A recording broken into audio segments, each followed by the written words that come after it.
Merci à vous qui m'avez rejoint d'accepter de débattre en direct ce soir avec conviction, avec passion, mais sans haine, puisque c'est le mot qu'on a beaucoup entendu dans ce reportage. Je fais les présentations. Clément Beaune, ministre des Transports. François Ruffin, député LFI de la Somme. Aurore Berger, vous êtes présidente du groupe Renaissance à l'Assemblée nationale. Sandrine Rousseau, vous êtes députée Europe Écologie Les Verts de Paris. Olivier Marleix, député d'Eure-et-Loir, président du groupe LR à l'Assemblée nationale.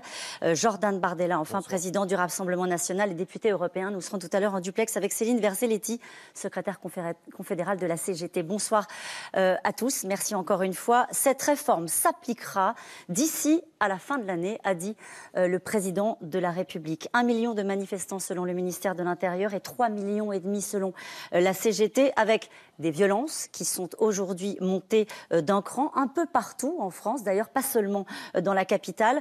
Ce qui s'est passé aujourd'hui, Clément Beaune, ne change rien. Merci Caroline Roux d'organiser d'abord ce débat. Vous l'avez dit, je pense qu'on a besoin dans ce moment qui est difficile, on l'a vu encore aujourd'hui, d'autant plus important d'avoir un échange d'idées serein, de projets, j'espère aussi. Il y a une journée de mobilisation, c'est vrai, qui a été très importante encore aujourd'hui, il faut bien le reconnaître, lucidement. Je veux d'ailleurs dire que moi je distingue toujours les manifestants responsables, les organisations syndicales responsables qui ont organisé cette mobilisation, ces manifestations ou ces grèves qui sont un droit. Nos forces de l'ordre qui les ont encadrées aussi. Je les distingue clairement de celles et ceux, on en a vu certains dans le reportage, qui cassent. Et je distingue les mobilisations responsables des violences les plus intolérables. Et je crois qu'il faut qu'on le fasse tous aussi. Ces mobilisations, elles disent évidemment quelque chose, mais on l'a vu d'ailleurs un peu dans votre reportage. Je suis absolument convaincu qu'elles disent une opposition de beaucoup de gens à la réforme des retraites. Oui, ça vous surprend pas? Non, et on l'a vu précédemment, j'y reviendrai. Mais je crois qu'elles disent aussi beaucoup de choses. Beaucoup d'autres choses. Et que dans les mobilisations, il y a un malaise, il y a une colère, il y a des gens qui disent « je ne sais pas pourquoi exactement je suis là ». Il faut l'entendre, je crois que c'est notre travail collectif, notre responsabilité collective qui touche au pouvoir d'achat, qui touche au service public. Et on va en parler ce soir, mais puisque vous dites, vous entendez... Je pense que c'est très important de dire qu'on a un débat qui est plus général aussi que la question des retraites, on l'assume, mais il n'y a pas que ce sujet et on aurait tort de ne traiter que cela. Mais Clément Beaune, puisque vous dites précisément... Nous entendons cette mobilisation syndicale, organisée, responsable, auriez-vous pu dire.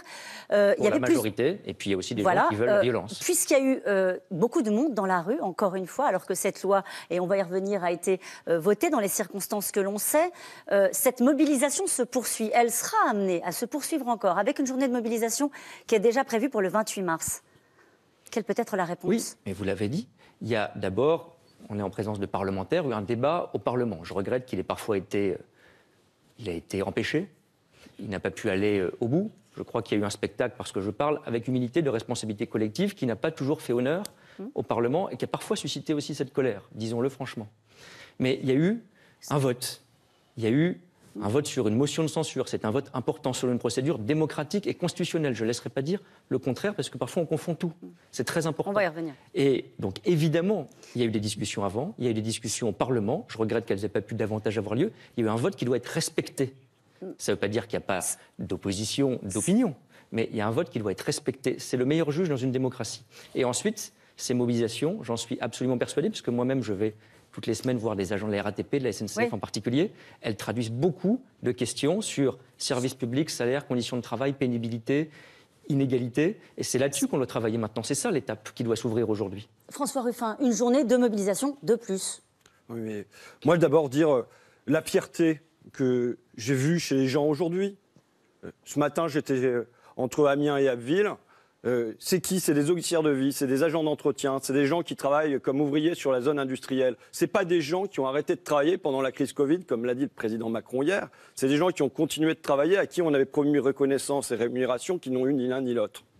Et qui, là, se tiennent debout. Et moi, je leur dis bravo. Et je leur dis que je suis vraiment fier d'être à leur côté. Et qu'est-ce qui se passe ? Puisque aujourd'hui, il y avait beaucoup plus d'étudiants dans la manifestation. On entend dans votre reportage des gens qui disent « comment se faire entendre ?» C'est ça la vraie question. C'est comment se faire entendre. Il y a eu les sondages d'opinion. 2 Français sur 3 qui ne veulent pas de cette réforme. 4 salariés sur 5 qui ne veulent pas de cette réforme. Macron n'entend pas. On a tous les syndicats unis qui viennent dire « on ne veut pas de cette réforme, Macron n'entend pas ». On a des manifestations pacifiques, calmes, 1, 2, 3 millions de personnes. 1, 2, 3, 4, 5 fois, Macron n'attend pas. On a l'Assemblée nationale qui est prête à voter, et manifestement qui aurait voté contre cette réforme, On lui empêche ce vote et Macron n'entend pas. Qu'aurait dû faire Emmanuel Macron hier? Parce que le chaos, c'est lui qui l'apporte. Le chaos, on a entendu dans ce même reportage que certains jeunes disent casser, au fond, c'est le seul moyen de se faire entendre. Ils ont raison. Il a coupé. Non, enfin, je veux dire, moi, ce n'est pas ce que je fais. Nous bloquons les voix avec l'intersyndicale en étant des centaines et en étant des milliers aujourd'hui. Donc moi, je crois à la force du nombre. Donc elles vous déplaisent, ces images qu'on vient de voir? En tout cas, ce n'est pas la voie que je recommande. Maintenant, je vais vous dire, je dis l'homme du chaos, il est là-haut. Vous ne condamnez pas les violences, François Ruffin. Celui qui a le choix de l'apaisement aujourd'hui, c'est le président Macron. Je vais vous dire ce qu'il aurait dû faire. C'est un discours. Depuis plusieurs semaines, le dialogue n'a pu aboutir et la situation est restée bloquée autour de la question du retrait ou du maintien de ce texte. Il est temps de dénouer la situation en étant juste et raisonnable, avec comme exigence l'intérêt national. C'est la mission que me donne la Constitution. En République, quand il s'agit de l'intérêt national, il ne saurait y avoir ni vainqueur ni vaincu. Nous devons maintenant nous rassembler et chacun à sa place doit agir en responsabilité. Vive la République, vive la France. Vous voyez, ce n'est pas un discours de marxiste, c'est un discours de Jacques Chirac, prononcé le 31 mars 2006 quand il retire le contrat première embauche. Tout ce qu'on attendait du président de la République hier, c'est qu'il ait 2 minutes de chiracisme. Juste, c'était pour comprendre ce que vous êtes en train de nous expliquer. Peut-être avec vous, Sandrine Rousseau aussi, vous me direz si vous êtes d'accord avec ça. Vous mettez au même niveau cette violence institutionnelle, celle du responsable du chaos, comme vous l'appelez, le président de la République, et cette violence qu'on a vue encore aujourd'hui. Est-ce que vous la mettez au même niveau, François Ruffin? Je dis la cause, je sais où est la cause, je sais quelles sont les conséquences. Donc ça les excuse? Ça ne les excuse pas, ça les rend pleinement compréhensibles. Et depuis des mois, tous les responsables syndicaux alertent là-dessus, les responsables politiques alertent là-dessus, sur le fait qu'il y a un chemin pour l'apaisement et que là, il y a un refus d'entendre cette colère dans le pays. Aurore Berger? Non, mais moi, je crois qu'il faut être très clair sur la condamnation de toutes les violences. Et je crois que ça doit être... Ça vient d'être fait ou pas, à vos yeux? J'ai pas entendu, je condamne les violences. C'est assez simple de dire, est-ce que oui ou non je condamne les violences? Oui, je les condamne. Et c'est ça qu'on attend de la part de parlementaires, quel que soit à un moment leurs opinions politiques sur la réforme des retraites. Parce que le préalable en démocratie, c'est d'abord ça. C'est d'abord ce respect-là. On a 123 policiers qui ont été blessés aujourd'hui. Blessés pourquoi? Parce qu'ils ont tout fait pour protéger les manifestants, pour encadrer les mobilisations en lien avec les partenaires sociaux et pour faire en sorte qu'il n'y ait pas de débordement. Moi, j'aimerais aussi qu'on entende tous les responsables politiques saluer le travail exigeant et difficile des forces de l'ordre. Et puis, vous savez, il y a eu un peu, je crois, une espèce de fantasme dans cette nouvelle assemblée après les élections législatives où on s'est dit finalement, la colère, elle va s'exprimer à l'Assemblée nationale. Ah oui, elle s'exprime à l'Assemblée nationale, mais ça ne la fait pas décroître dans la rue. Au contraire, quand l'Assemblée se comporte mal, quand elle a des comportements indignes, quand elle ne permet même plus qu'on entende l'argument de l'autre, quand on insulte, quand on a des images violentes de la part d'un certain nombre de parlementaires qui ont parfois été exclus, mais je condamne tous les débordements. Je condamne tous les débordements, y compris celui-là. Moi, je n'ai pas l'indignation à géométrie variable, mais je crois clairement qu'à partir du moment où notre Assemblée ne sait plus se tenir, on ne peut pas exiger que d'autres se tiennent mieux. Donc, parce qu'elle rejaillit, y compris sur les élus, on peut préciser que vous êtes sous protection policière. On a tous, malheureusement, à vivre ça.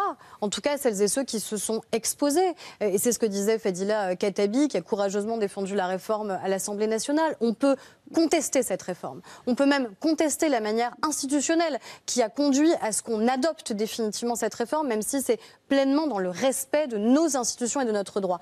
On ne peut pas et on ne doit pas, entre nous, accepter justement que la haine l'emporte ou alors les fractures qui existent dans notre société, elles vont être malheureusement bien plus grandes. Sandrine Rousseau, vous voulez réagir? Oui, parce que moi, je suis effarée de votre discours. Qu'est-ce qu'il faut faire, en fait, pour que vous entendiez? Qu'est-ce qu'il faut faire pour que vous entendiez ce qui se passe la condamnation des violences, Sandrine Rousseau, vous la partagez dans la ou rue? pas? Comment faut-il la condamnation le faire? des violences? Avec quels mots? Dites-nous, donnez-nous le code de conduite pour qu'on se conduise bien, si telle est la question. Par exemple, parce qu'en fait, les violences, manifestement, non mais il y a eu 3,5 millions de personnes dans la rue où il n'y a pas eu un incident. Il n'y a pas eu un incident. Vous n'avez rien entendu, mais rien, rien. Vous étiez sourds, mais totalement sourd et même extrêmement arrogant. C'est-à-dire qu'en fait, qu'est-ce qu'il faut pour que ces gens qui risquent leur corps dans les 2 ans de plus de votre réforme, qu'est-ce qu'il faut pour qu'ils se fassent entendre? Parce que le résultat de ce qui va se passer suite aux mobilisations et suite à votre surdité, c'est que les gens vont arrêter de voter. parce qu'ils n'y croiront plus, parce qu'ils ne penseront plus que l'Assemblée nationale sera le lieu de leur représentation. Et pourquoi ? Parce que vous avez fui le vote. Vous avez fui le vote du début. Sandrine Rousseau. Sandrine Rousseau, juste une question. Pardonnez-moi, juste une question. Parce que la majorité est sourde à cette mobilisation, Cassé devient légitime. Mais vous pouvez l'expliquer, mais est-ce que vous le... L'intervention d'Emmanuel Macron hier était de la pure provocation. De la pure provocation. Il a eu un mot blessant pour tout le monde. Donc ils ont raison. Vous leur donnez raison. C'est très difficile sans doute à entendre. Emmanuel Macron est garant des institutions et il est garant d'une forme de paix sociale. Où est-ce qu'il est là, Emmanuel Macron ? Qu'est-ce qu'il fait ? Il n'a pas à gouverner, ça c'est Elisabeth Borne. Il a à être garant des institutions et de la paix sociale. Où est-ce qu'il est ? Qu'est-ce que vous attendez de lui là maintenant ? Eh bien qu'il ait un discours rassembleur, qu'il ait un discours apaisant, qu'il retire la réforme, qu'il fasse la dissolution et qu'il fasse le remaniement. Et comme ça, on sort de cette crise de régime. Parce que là, ce qui est en train de se passer, c'est qu'une crise qui au départ était sur un texte est en train de se transformer en une crise de régime et une crise bien plus. Et vous le regrettez ? Ah ben moi je pense que là on arrive à la fin de la Ve République en fait. Et je pense que ce qui est en train de se passer actuellement, c'est la fin de la Ve République. Et c'est ce que vous souhaitez ? Ah ben je pense que oui, parce que la Ve République ne dysfonctionne et dysfonctionne de manière encore plus forte dans ce mandat-là qu'elle ne l'a jamais fait. Donc la rue déstabilise les institutions, c'est quelque chose qui vous convient. Il y a une personnification du pouvoir qui est où on atteint la limite. Là, on est à la limite de cette personnification. Vous n'avez pas fait fonctionner le Parlement, Sandrine Rousseau. Je vais donner la parole à Jordan Bardella. Pardon de juste un mot sur Jordan Bardella sur cette. Au débat, vous avez empêché le débat. Pardon, Jordan Bardella, juste un mot sur cette difficulté qu'on a à savoir au fond qui est responsable de la colère. C'est ça, c'est la question qui est posée par ces premières interventions. Je pense que quand on est président de la République, on ne peut pas gouverner contre les Français et contre le peuple français. La démocratie, c'est le pouvoir du peuple par et pour le peuple. Or, avec Emmanuel Macron, c'est le pouvoir d'une petite élite pour une élite et contre le peuple français. Et je pense qu'en vérité, derrière cette contestation à la réforme des retraites, il y a 1001 motifs de contestation. Il y a évidemment la contestation de la réforme des retraites. Il y a la crise du pouvoir d'achat. Il y a l'inflation. Il y a les faillites en cascade de nos TPE, PME, de nos indépendants qui n'arrivent plus à faire face aujourd'hui et qui ne trouvent plus au sein du gouvernement et des gens qui sont censés prendre des décisions pour protéger les Français. Ils sont dans la rue là, ceux dont vous parlez ? Je pense qu'il y a dans la rue aujourd'hui et qu'il y a eu depuis la mi-janvier des gens qui n'étaient jamais allés manifester. Et je pense qu'Emmanuel Macron est devenu aujourd'hui un facteur de désordre. Je pense que sa politique, son gouvernement, le refus d'entendre que 70 à 80% des gens ne veulent pas travailler jusqu'à 64 ans parce que les gens vivent un quotidien très difficile, que d'aller ouvrir sa boîte aux lettres pour aller récupérer la facture d'EDF, c'est devenu une angoisse pour des millions de Français. On ne peut pas faire ça quand on est à la tête de l'État. Donc je pense qu'il a une responsabilité dans ce climat. Et quand vous entendez que c'est la rue qui doit faire plier le gouvernement, est-ce que vous êtes à l'aise avec ça, Jordan Bardella ? Je crois dans les institutions. Je pense qu'on ne peut pas avoir, si vous voulez, une immense majorité des Français qui s'opposent à la réforme des retraites et priver le Parlement d'un vote. Parce qu'elle est là, la réalité. Si on a assisté à un braquage démocratique à l'Assemblée, c'est parce que le gouvernement n'avait pas de majorité. Et je pense que ça va créer un avant et un après, parce qu'on humilie à la fois le peuple français, en ne tenant pas compte de son avis, et on humilie la représentation nationale avec ce tour de force. Et juste, j'en termine. Moi, je renvoie dos à dos la NUPES et le gouvernement. Parce que les deux ont privé la représentation nationale d'un vote. La NUPES, par l'obstruction parlementaire, qui a empêché les députés d'aborder l'article 7, qui prévoyait le report de l'âge légal, et le gouvernement qui a fait le choix de passer en force. Donc on a là les deux revers d'une même pièce qui, je crois, a démobilisé et découragé beaucoup de Français. Deux revers d'une même pièce, ça veut dire que vous êtes hors du jeu. Je pense qu'on incarne la voie du sérieux et je pense qu'on incarne... La voie de l'absence. En tout cas, l'alternance. Je pense qu'on incarne l'alternance aujourd'hui. J'ai besoin d'une explication de texte, Macron, Jordan Bardella. Quand Marine Le Pen dit, cette fois-ci, je ne participerai pas à éteindre le feu, ça veut dire qu'elle souhaite le chaos. Ça veut dire quoi ? Ça veut dire qu'on n'est pas l'extincteur du gouvernement. Et je veux dire, quand on... L'avez-vous jamais été ? Je pense que pendant la crise des Gilets jaunes, lorsque on a attaqué les institutions, il y a eu des agressions qui ont eu lieu contre des bâtiments de la République française. Nous les avons condamnés avec la plus grande force parce que c'était notre devoir et notre responsabilité. Et vous avez raison de rappeler que si nous avions condamné les violences, nous avons été aux côtés des Gilets jaunes parce que les Gilets jaunes, c'était des Français qui n'arrivaient plus à mettre de l'essence dans leur voiture, qui sont descendus dans la rue pour émettre une colère. Mais je veux juste dire là, on ne peut pas jouer aux pompiers pyromanes. Et quand le gouvernement fait le choix de passer en force, il doit en tirer Ça veut un peu dire débrouillez-vous quand même.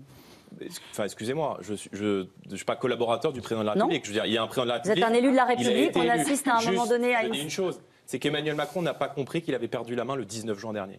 Et on nous dit Emmanuel Macron a été élu, il a été élu pour faire cette réforme à 65 ans. Sauf qu'il n'a pas eu la majorité pour le faire et qu'il faut savoir aujourd'hui entendre les Français. Et je veux même vous dire, même chez les gens, moi j'ai discuté avec des gens qui sont pour cette réforme des retraites, notamment des électeurs de M. Marleix, des électeurs des Républicains, mais qui disent juste, nous on y est favorable, mais c'est pas le moment. Et il faut être fou pour faire cette réforme dans le contexte social que vivent les gens.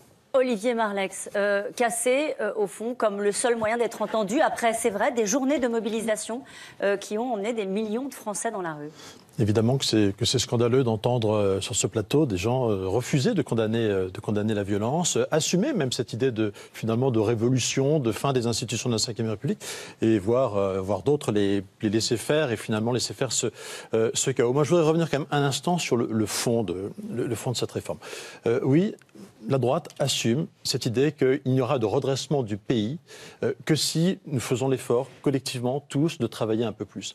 On ne peut pas raconter d'histoire aux gens. On n'aura rien à redistribuer si on ne fait pas cet effort. Vous croyez qu'on en est encore là ? Et le système... Olivier Marleix, après une journée comme celle-ci, vous pensez qu'on en est encore là ? C'est sans doute une des erreurs du président de la République d'avoir oublié, peut-être de dire ce qui était le fondamental. Peut-être d'ailleurs, n'y croyait-il pas beaucoup, mais nous avons mis au cœur de cette réforme la nécessité de revaloriser les petites retraites. C'est un problème de pouvoir d'achat, M. Bardella. Moi, ce que je trouve le plus misérable dans ma circonscription, c'est de voir des retraités, des gens qui ont travaillé toute leur vie, avoir des retraites misérables. Et notre système de retraite, aujourd'hui, il est ainsi fait que c'est les retraites de ceux qui cotisent, de ceux qui travaillent, qui permettent d'augmenter et de payer les retraites de nos retraités. Et donc c'est pour ça qu'on est très heureux, très fiers d'avoir obtenu une revalorisation de 670 € en moyenne par an pour les 1 800 000 retraités les plus modestes qui ont des carrières complètes. Si cette réforme ne va pas à son terme, eh bien, il y a 1 800 000 personnes qui n'auront pas cette revalorisation. Donc vous dites ce soir, vous demandez au gouvernement de tenir. C'est un système de solidarité. Il faut avoir le courage de tenir. Ce n'est pas extrêmement confortable pour un parti d'opposition comme le mien de soutenir cette réforme, mais par cohérence, nous l'avons fait. D'opposition, ça a fait réagir. Aujourd'hui, M. Marleix. Je pense que le retour à la confiance en politique... On attend de voir. Je pense que le retour à la confiance en politique, c'est pas le mensonge. Madame Le Pen a fait 2 élections présidentielles, 2 campagnes présidentielles, en promettant aux Français le retour à la retraite à 60 ans. Aujourd'hui, finalement, elle est sur les 62 ans.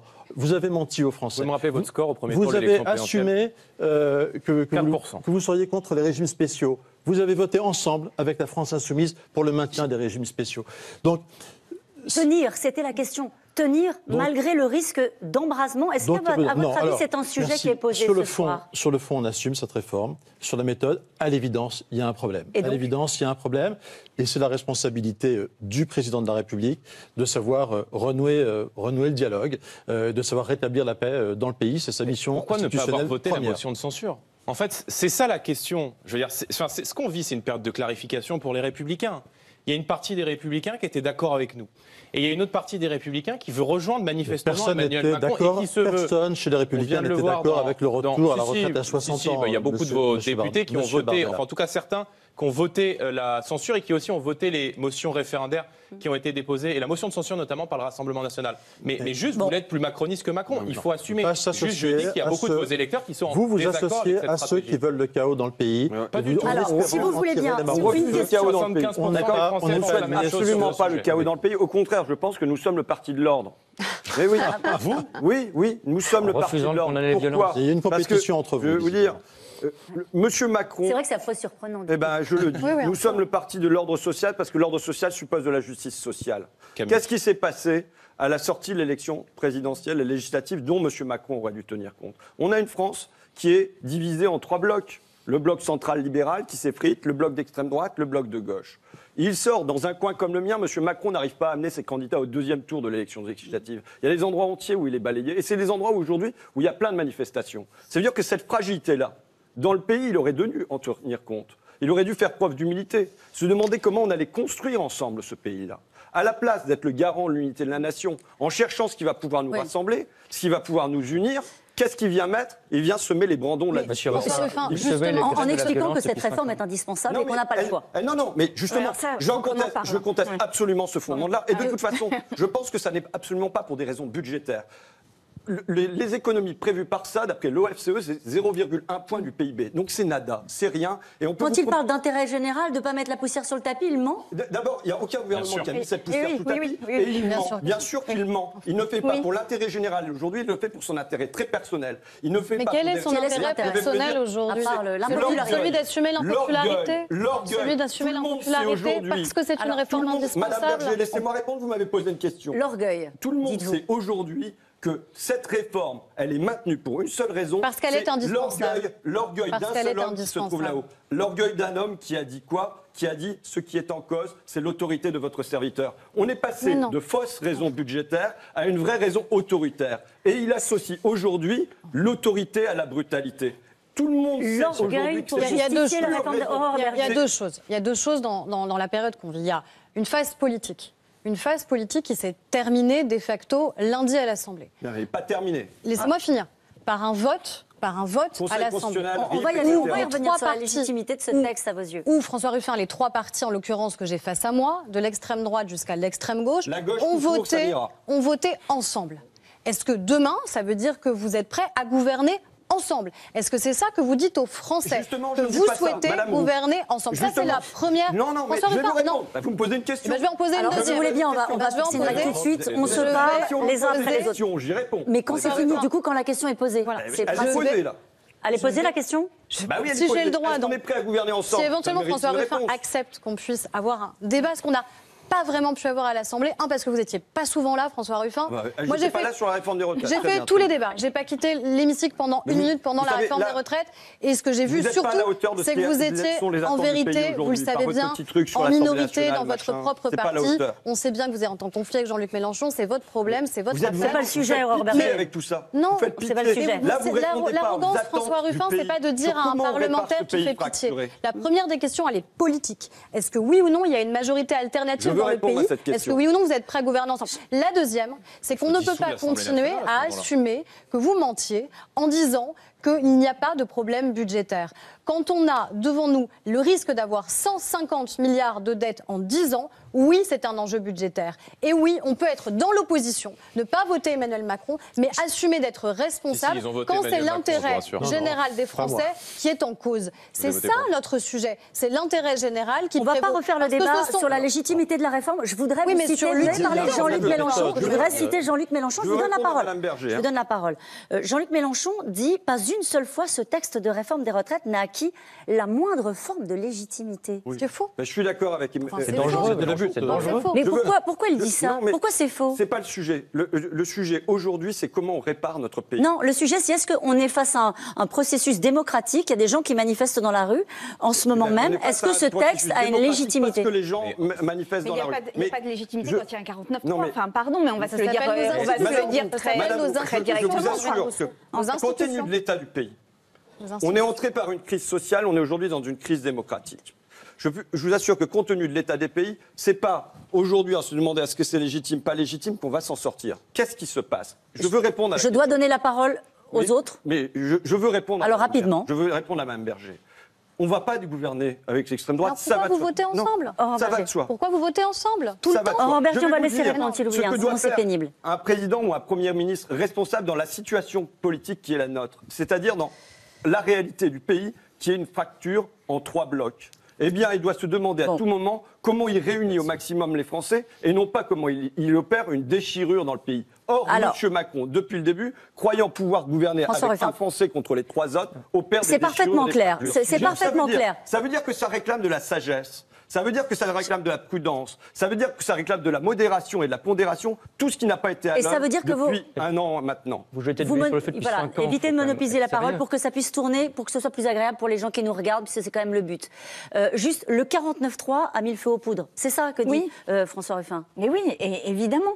Et pourquoi? Parce que, en fait, la minorité présidentielle a refusé d'aller au vote. Et là, ils ont refusé. Et ils ont refusé au Sénat, comme ils ont refusé à l'Assemblée nationale. Ils ont fait le vote bloqué. On connaît maintenant tous les articles de la Constitution qui nous permettent d'éviter et la discussion et le vote. Oui. Et donc, on est allé au 49.3. Derrière, il y avait la motion de censure. Ils savaient, au moment où ils ont déposé la motion de censure, que ce serait beaucoup plus difficile pour les Républicains d'aller faire la motion de censure. Et probablement même, y a-t-il eu quelques promesses de Marocains dans les débats. Mais j'imagine que vous allez le faire bien. Mais là, en fait, la question, c'est à quel moment un gouvernement n'entend non seulement pas le peuple, mais en plus n'est pas capable d'entendre l'Assemblée nationale, l'hémicycle, les oppositions dans l'hémicycle, et n'est pas capable d'accepter le moindre des amendements. Parce qu'en fait, c'est cela qui s'est passé dans les débats à l'Assemblée nationale. Et c'est pour ça aussi que nous sommes arrivés à une situation de blocage démocratique. Mais encore une fois, aujourd'hui, on est au-delà du blocage démocratique. On est quand même aujourd'hui, le 49.3 est devenu, y compris pour des jeunes qui ne connaissaient pas peut-être l'existence, c'est devenu un sujet, sujet de débat sur cette réforme des retraites. Je voudrais avoir votre réponse là-dessus. Il y a un seul joker. Là, on en est au centième 49.3. C'est le 49.3 sur la réforme des retraites. Non. Le sujet, c'est que depuis 6 mois, le 49.3 est devenu l'instrument de gouvernement. Et que la force, la brutalité et le refus finalement du vote des députés à l'Assemblée nationale est devenu une méthode de gouvernance. Constitutionnelle. Mais le 49.3 est constitutionnel. Oui. Mais je veux dire, on n'est pas entre juristes là. On fait de la politique. Bon, donc on est en train de dire aux Français que le Parlement ne sert plus à rien, qu'il n'y a plus de vote à l'Assemblée nationale et que la politique du pays, elle va se décider à l'Élysée, dans l'entre-soi d'une petite élite qui va faire l'exact contraire de ce que veulent les gens. C'est ça que vous êtes en train de nous dire avec à chaque fois le leitmotiv. J'ai ma réforme, 80% des gens ne veulent pas, les députés n'en veulent pas, mais c'est constitutionnel. Et ils ont gardé la possibilité d'un nouveau Clément Beaune sur une autre Clément Beaune. Vous l'avez entendu, ça. Bien sûr. Vous l'avez entendu dans les mobilisations. Bien sûr, on l'entend. Ça a heurté les Français. Après, il faut de la responsabilité et de l'honnêteté. Pardon. Excusez-moi, est-ce que Mme Rousseau, M. Ruffin, M. Bardella, vous auriez arrêté toute forme de mobilisation si ça avait été un autre mode de vote que le 49.3 ? Vous vous abritez derrière le 49.3 pour fuir vos responsabilités. Si, il y a un vote, madame. Non, il n'y a pas de 49.3, il y a une motion de censure. Vos amis l'ont voté. Il n'y a pas de vote avec le 49.3. Il y a eu un vote au Sénat. Non, mais pardon, il faut être un peu responsable. Vous avez tout fait pour qu'il n'y ait pas de vote et vous êtes bien contente en réalité qu'il n'y ait pas eu besoin d'avoir ce vote parce que vous l'auriez perdu. Pourquoi Elle est intéressante cette question. On y va. Elle se pose, les Français se la posent. Pourquoi vous n'êtes pas allé au vote ? Par risque de perdre. Attendez, d'abord il y a eu deux étapes. D'abord il y a eu 2 étapes. À l'Assemblée nationale, vous êtes député, vous étiez là pour certains d'entre vous. Il y a eu des heures de débat à l'Assemblée nationale et c'est Jean-Luc Mélenchon lui-même, il l'a dit publiquement, qui a assumé une stratégie pour qu'il n'y ait pas de vote en première lecture à l'Assemblée nationale. Mais ça n'est pas vrai. Ça n'est pas vrai. Oui ou non ? C'est vous qui avez déposé un texte avec un temps très limité de débat, de sorte que vous saviez que ça n'irait pas au vote. On y va. Qu'on prenne tous nos responsabilités. Je voudrais qu'on aille écouter les Français. Vous êtes d'accord avec ça, j'imagine. D'une seconde, qu'on prenne tous nos responsabilités. On assume le 49.3 quand sur le budget, quand sur une réforme des retraites, vous dansez sur un volcan, c'est ça ? Tout ce qui est fait dans l'intérêt du pays. Moi, j'assume il y a une vraie stratégie de si je peux parler. Chacun votre tour. La société est en train de prendre et vous êtes là. La violence, c'est de respecter la parole de l'autre. En fait, là, la société est en train de prendre Sandrine Rousseau. Elle est en train de prendre feu. Qu'est-ce que vous faites face à cela ? Vous soufflez sur les femmes. Sandrine Rousseau. Vous mettez de l'huile sur le feu. Vous faites parler un président qui n'est pas capable d'entendre. C'est ça qui est en train de... Alors stop. Parce que du coup, ça devient insupportable. Donc, à un moment donné, on va laisser répondre Clément Beaune. Et en plus, je voudrais ensuite aller écouter les Français, si vous le voulez bien. Alors, terminez votre réponse. On assume une réforme. Elle est difficile. Il y a des outils constitutionnels qui sont le 49.3. Ça ne nous fait pas spécialement plaisir, mais on a besoin d'avancer. Parce que être une union des contre, une union du non, ça ne fait jamais avancer un pays. Ça fait qu'il n'y a pas de budget, ça fait qu'on ne finance pas nos retraites dans la durée. Vous avez proposé quelque chose sur les retraites, à part la retraite à 60 ans sur laquelle vous n'êtes même pas d'accord sur les modalités et qui n'est pas finançable. Le RN a changé 3 fois de projet en cours de route et n'a pas pour sortir de la crise maintenant. Vous êtes au gouvernement. La rémunération du travail, le partage des profits, justement, c'est les services assumer le publics, partage de la valeur avec les partenaires sociaux. Ça marche. Vous avez l'impression que ça marche. Mais vous avez... Bon, je crois que je vais donner la parole aux Français pour vous permettre de redescendre un petit peu. Et je vais faire ce lancement, même si vous ne m'écoutez pas. À Clamart, en proche banlieue parisienne, on a voté Emmanuel Macron à 78% au second tour de la présidentielle, 34% au premier tour. Comment vivent-ils la réforme et ce bras de fer avec la rue reportage Jeff Wittenberg, Éloi Martin et Baptiste Lègle? À Clamart, où Emmanuel Macron a obtenu près de 78% des voix au second tour de la présidentielle, certains de ses électeurs aujourd'hui semblent presque s'excuser de leur vote. Bonjour madame. Bonjour monsieur. J'avoue avoir voté pour Macron parce que je ne voulais pas voter les extrêmes. Mon avis, c'est qu'il a mal présenté la situation, la réforme, et que, de toute façon, il faut réformer. Et sur la forme, maintenant, il faut reculer. Qu'est-ce qu'il faut faire? Il faut y aller quand même, il faut persévérer ou il faut reculer, vous diriez? C'est difficile à dire, parce que je trouve qu'il est très mal perçu. Le président Macron, il y a une haine contre lui, c'est l'impression que j'ai. Il y a des petits soucis de communication. Hein. Il a des soucis de communication. Ouais, je pense que c'est un homme qui est honnête. Vous êtes une électrice d'Emmanuel Macron, ouais, donc est-ce que vous lui gardez votre confiance? Pour l'instant, je suis sceptique. Ce que je lui demande, c'est d'être plus à l'écoute et de le faire voir. Comment vous jugez un petit peu ce qui se passe en ce moment? Plus qu'à Emmanuel Macron, beaucoup ici en veulent à ceux qui expriment leur colère par la violence. Parce que le droit de grève, je ne discute pas. Ils ont fait leur boulot, les syndicalistes. Avec tous ces jeunes qui cassent tout, moi, ça me... Mais vous sentez pas une colère quand même si, si, mais ça, je la comprends, la colère. Ce que je ne comprends pas, c'est les réactions de ces gens qui cassent tout. Dans le monde des entreprises, comme dans cette agence immobilière, on en viendrait presque à plaindre le président. Il a géré les pires dossiers de la France, les uns après les autres. Une maladie de sortie de nulle part qui décime le monde, une guerre, une réforme qui met personne d'accord et pourtant qui est l'alinéa numéro 1 de son programme. Non, j'aimerais vraiment pas être à sa place. Le gouvernement doit tenir parce qu'on est vraiment dans un point d'équilibre là aujourd'hui. Il fait ce qu'il a dit qu'il allait faire et donc on subit aujourd'hui. Donc maintenant, il faut faire quoi, une révolution? Il n'y a rien à faire. Hein. Pas de révolution. Et même quand la réforme ne fait pas plaisir... Si la réforme passe, je vais aller jusqu'à 64, c'est-à-dire il va me rester 6 ans à travailler. Si elle ne passe pas, il me reste 4 ans. Ici, on est le plus souvent légitimiste. Je suis un citoyen français, j'aime mon pays, et s'il faut que ce soit 64 ans, on se pliera et puis on ira. Un peu de résignation, beaucoup de refus des violences. C'est sans doute là-dessus que table le gouvernement pour commencer à éteindre l'incendie. C'est pas toute la France qui est en colère? Sauf Clamart, c'est ça? Même Clamart. Même Clamart. Votre réaction à ce reportage, Clément Beaune, ils approuvent pas, un peu légitimistes, un peu dépités. C'est ce que je rencontre aussi beaucoup sur le terrain. Il n'y a pas une adhésion spontanée quand il faut travailler plus et faire un effort, c'est très clair. Après, on parle de responsabilité. On a dit qu'on ferait cette réforme, elle est nécessaire. On avance et on a passé le temps nécessaire. Et finalement, il y a eu à la fois pas de proposition de la part du Rassemblement national. Clément Beaune, à chaque fois vous dites ça, pardonnez-moi. Non, mais c'est très important parce que c'est la responsabilité politique aussi. Oui, mais à chaque fois vous dites ça, on a l'impression, et je pense que les gens qui vous écoutent ont l'impression que vous ne voyez pas ce qui est en train de se passer. Et vous êtes là en train de dire, nous, on a une responsabilité juste pour les gens qui nous regardent et peuvent se dire, mais il vit dans un... C'est lunaire. Monsieur Bardella, on ne va pas jouer à ce petit jeu-là. Je suis élu comme vous, je rencontre des Français comme vous, j'écoute leur colère comme vous. Et vous dites quoi? Et vous dites ça va passer? Vous dites ça va passer, on parie sur le fait que ça s'épuise, qu'il reste une rancœur dans le pays. Moi, vous pariez sur quoi? Vous pariez sur quoi pour la sortie de crise? C'est pas un pari, c'est une action. D'accord, donc, je pense cette réforme, il faut... Pardon, non, les mots ont un sens, pardon. Il faut avoir une responsabilité. Cette réforme, Aurore Berger l'a rappelé, je l'ai rappelé, elle a suivi un chemin qui est constitutionnel et démocratique. Je ne laisserai pas dire... Avec le résultat qui est là aujourd'hui. Il y a de la colère. Cette colère, je suis convaincu, ce n'est pas une astuce, je crois qu'on le vit tous, on peut peut-être au moins s'entendre là-dessus, qu'elle ne se résume pas à la question des retraites. C'est la question du pouvoir d'achat, c'est l'inflation qu'on vit tous. Vous mais d'accord, mais l'action qu'on fait là-dessus, je peux répondre. On ne vais pas faire la police pendant une heure. Vous suivez les affaires européennes, monsieur Bardella, vous savez, vous pouvez au moins reconnaître ça aussi, que c'est nous qui avons le plus d'actions pour protéger le pouvoir d'achat. C'est pas parfait.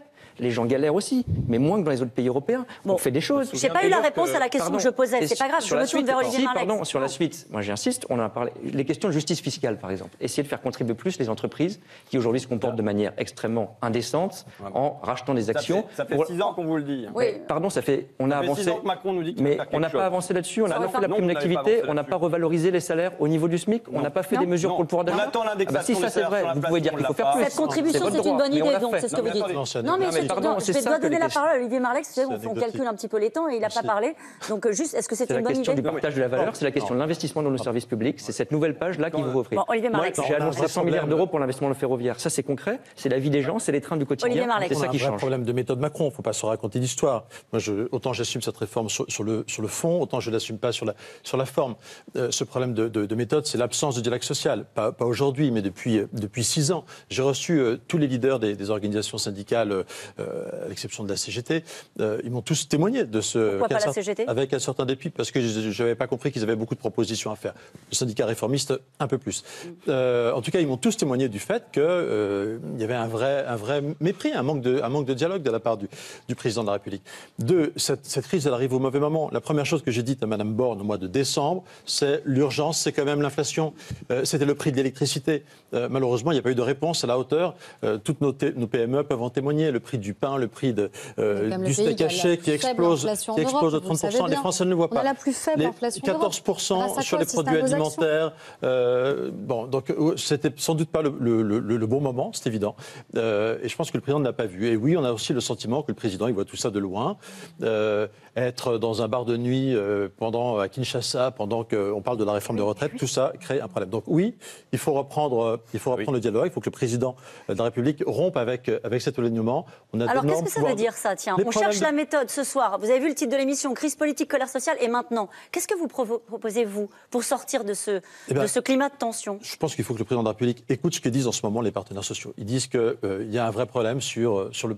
On parle du pouvoir d'achat des Français. Ils disent qu'il faut retirer la réforme. Non, ils disent... Pas tous, je parle aussi des employeurs. Je parle aussi des propositions des syndicats d'employeurs qui disent que oui, il y a un problème de logement dont il faut parler. C'est ce qui fait exploser le pouvoir d'achat, ce qui fait perdre de l'argent aux Français au quotidien, c'est le logement. Le logement a pris. Aujourd'hui, l'explosion des prix du logement appauvrissent effectivement beaucoup les Français.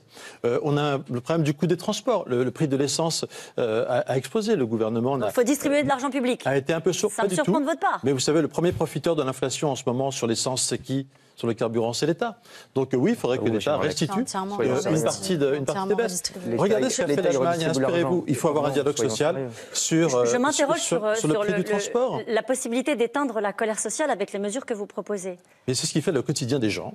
C'est l'explosion du prix du logement, l'explosion du prix du transport et le sentiment que le président de la République vit très loin de tout ça. Voilà.